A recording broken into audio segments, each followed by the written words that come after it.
My brother was out seal hunting. He got attacked from behind and managed to grab his knife and save himself. When he came to realize, oh no, it's a mother. We've always known traditionally that we avoid killing a mother. It's always been sacred to us to protect them. He had to present himself to the council, and so he was given the job to mother the baby, and we kept it. It got so big, it went over the barricade one day and got to the dog food, and that was an indication that, brother better go teach it how to survive on its own. So he did. I really got attached to the bear because I more or less grew up with it. And some days when brother took him walking, once in a great while he'd put me on the bear and I would ride on it like a horse. I was just happiest little girl in the world.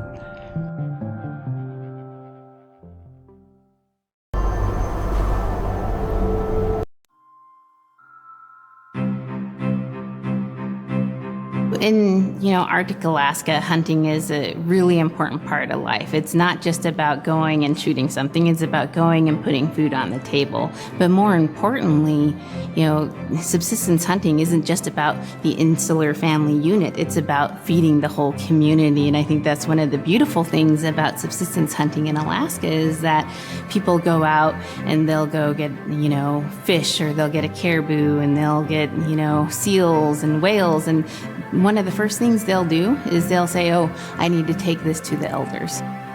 This isn't just about one individual surviving or one family surviving, it's about the whole community.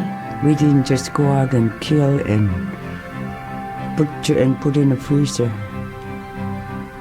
It's like a ritual that I learned from my parents. It's all about relationship.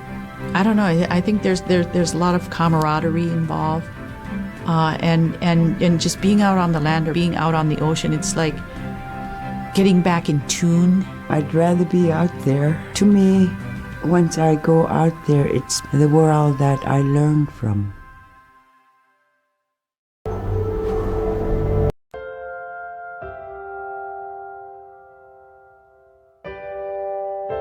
Now we spend all our time out in nature. You get very intimate with the world. And over time, if you're living that life, you start to sense that everything has a spirit. There's a consciousness in everything. Everything is alive. If everything is alive, then we want to respect it. And if we're going to use it, we want to use it respectfully. What I try to tell my nephews and nieces, you love to hunt, you have to take care of the animals that you catch, preparing the food and eating the food that you catch. Water provides you. The ice brings you life. It provides all those things that you need to be a part of your life. That was something I grew up with. I grew up respecting the animals. I grew up respecting the land, and that, to me, that is why we as Iñupiat, as an Iñupiat culture, as an Iñupiat people, is why we're so successful.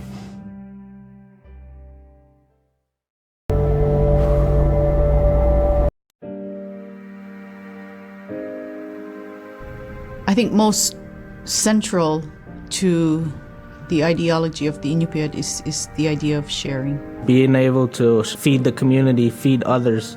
That's why we hunt. In the old days, that's what you needed to survive, The sharing is important because it's how the community survives together collectively. We just give. That's how I grew up. That's the way I'm always going to be. Because of who we are, we always think about other people first.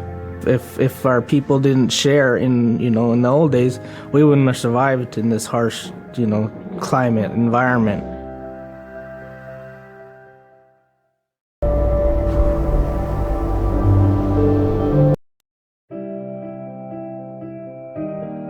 Big Timid, Little Timid, and King Island. And in those three islands are the stepping stones to get to America. So King Island is this absolutely beautiful place off the coast of Alaska. And if you can imagine being on this really kind of rocky island that kind of shoots up from the water to these cliffs, and then all of a sudden you see these stilts, and then you look up and there are these houses. They were built on the cliff up high because of the ice. Being an island in the Bering Sea, you have ice that's being pushed by the winds onto the island. So it's going to pile up 50, 60 feet high. Structures are still there today, and people have returned to King Island. It's a growing community as the people return back to their island.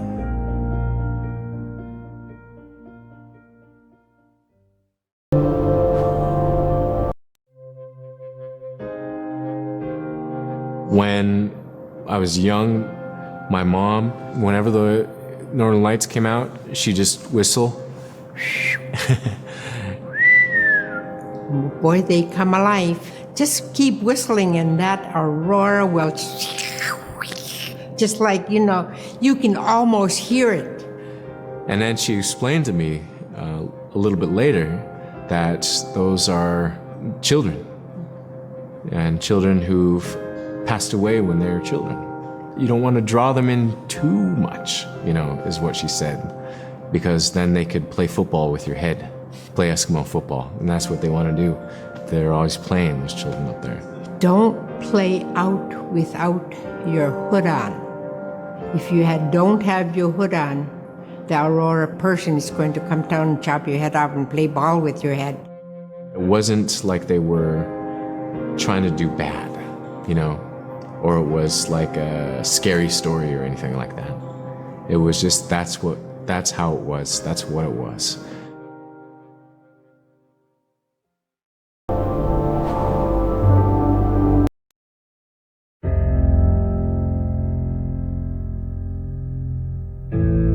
In the month of November, there's no sun. So during that dark time, we travel by the light of the moon. It's quite different. Everything was silver and black. Toward the horizon, we could see where caribou are because their body heat flowing upward, and we could see it glowing in the moonlight against a dark horizon where there's no stars. If somebody yelled, you could know who yelled from where the sound came from, but specifically where that cloud of their breath went up and it glowed in the moonlight. So that was a good time to travel. It was very surrealistic. And so things that were dark objects look very close, and white objects look very far.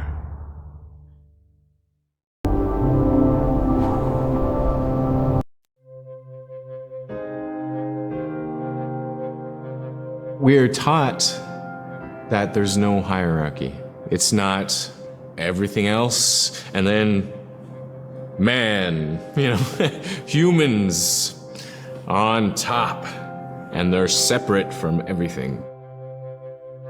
We're taught that everything is equal, and that all the animals have a human form or can be seen in a human form.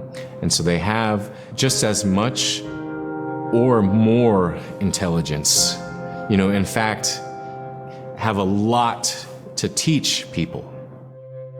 And so that's how these transformations can happen. It's if the animal wants you to see it in its human form.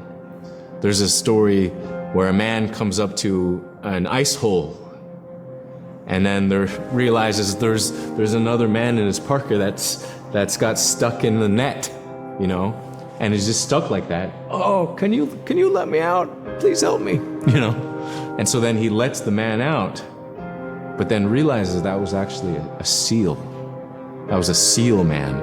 And just because that seal wanted that help, that seal allowed itself to be seen in human form.